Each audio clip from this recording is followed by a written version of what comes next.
Ayaw niya daw ng format ng debate kasi conversation lang daw ang gusto niya.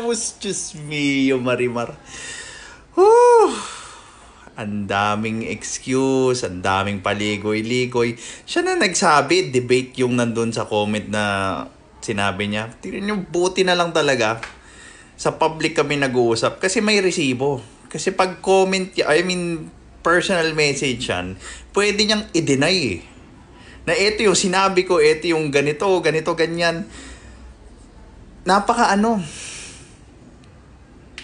Dishonest. And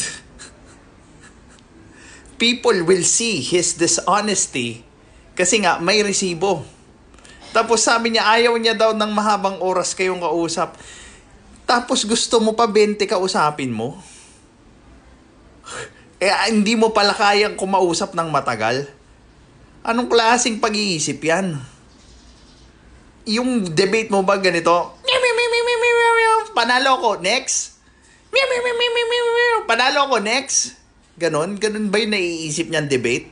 Sasabayan niya lang, tapos pag walang naintindihan, de-declare niya, panalo siya, o move on na.